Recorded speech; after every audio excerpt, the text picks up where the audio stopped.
The voice of Ethan Thorne sliced through the marble lobby of Global Fidelity. "Excuse me, what are you doing here? The social services office is 3 blocks down." His sneer carried across the floor. The woman approaching him wore a flawless designer suit, and still he gestured toward the door as if she were stray. Amara Hayes felt a knot form in her chest. It was lunchtime. Clients turned their heads, hungry for spectacle. Ethan raised his voice deliberately. "This is a private banking institution, not a check-cashing place. You people always come in here with fake checks. Some kind of scam. The ATMs are outside if you got a benefits card." The lobby went silent. Smartphone cameras clicked. Amara stood serene, but inside she burned. A brass plaque by the entrance announced, "Executive Committee Meeting 1:15 p.m. Time ticked forward. A whisper floated, "Call security." An elderly man shook his head in quiet sorrow.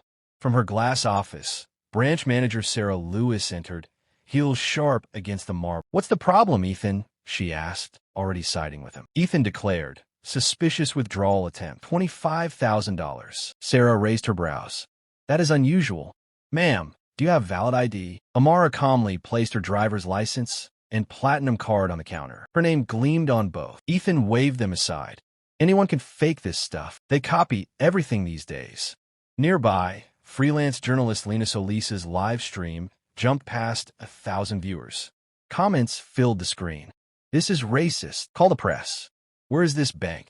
"I've been a client here for 6 years," Amara said evenly. Sarah chimed in with policy talk about high-value transactions and certain accounts. The euphemism was obvious. From the back, Officer Smith appeared, uneasy but obedient when Sarah called about possible fraud. Ethan leaned back. "Look, I see this daily. People trying to hustle money with fake stories. This is Global Fidelity. We serve serious clients." A businessman muttered that her ID looked valid, but another woman praised Ethan's vigilance. "We'll need to verify your employment, your income, and the purpose of the withdrawal," Sarah insisted. Amara's briefcase sat untouched on the counter. Inside were documents that could change banking itself, but all they saw was her skin. Ethan lied smoothly. "System flags, irregularities, red alerts." By now, the live stream neared 2,000. Hashtag banking while black. "Ma'am," Sarah said, pointing toward the waiting chairs. "Verification will take hours." It was humiliation disguised as procedure. Then, a man in a tailored suit emerged from the executive elevator. Regional Manager David Miller. One glance at the scene, woman at the counter, phones recording, told him this could explode. Sarah whispered, "Suspicious documentation. Large withdrawal." David projected authority. "Fraud is growing. Forgery. Identity theft. We must be transparent." Outrage filled the live stream chat. "This is discrimination. Call a lawyer." "We'll need tax returns, proof of income, written explanation," David said. Her phone buzzed relentlessly with messages from her team and lawyer, but she ignored them. Ethan sneered when she said she was self-employed. Self-employed, of course. Consultant, entrepreneur, no real income. The audience surged above 7,000. Then 12,000. Civil rights lawyers and reporters tuned in. A young woman in the crowd shouted, "Show me the policy. I've withdrawn more without trouble." Sarah's claim that policies applied equally was instantly disproven. Other tellers were serving clients without question. David, desperate, handed more forms. This could take hours. Officer Smith avoided her eyes. He knew injustice when he saw it. "Executive meeting in 10 minutes. The loudspeaker blared. Amara finally opened her briefcase. The atmosphere shifted. Viewership jumped from 15,000 to nearly 30,000. She placed a business card before Ethan. "Amara Hayes, President and CEO, Hayes Financial Group." Ethan snorted, "Fake." But David's expression darkened. The name was familiar. She handed him another card. "Global Fidelity Board of Directors, Series, a shareholder." David's face drained of color. "You're on the board?" he asked weakly. "I'm not just on the board," Amara said. "Hayes Financial owns 31% of Global Fidelity, the largest shareholder." The lobby froze. Ethan dropped the card. Sarah stepped back as if burnt. The live stream chat detonated. Plot twist. She owns the bank. Officer Smith suddenly remembered her name in annual reports. Amara displayed acquisition documents. "Today's executive meeting is my quarterly board review." I've been visiting branches incognito. You just gave me a perfect case study on systemic discrimination. The businessman who had supported Ethan earlier deleted his social posts in shame. David whispered into his radio. The broadcast had already reached a global audience. Shares of Global Fidelity were already dipping. Moments later, CEO Victor Sterling arrived, pale and panting. Amara, this does not represent our values. This represents exactly what I've documented, Amara said, producing a confidential report. 47 discrimination complaints in 6 months.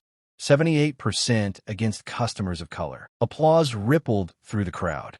Ethan, Sarah, and David stood frozen, the world watching their downfall. Amara fixed her gaze on the CEO. Now, Mr. Sterling, she said with quiet authority, we need to discuss the immediate changes this institution will make. And the lobby held its breath. She closed her briefcase with a precise motion, like a chess player preparing the next move. Unprecedented situations require unprecedented solutions, she declared.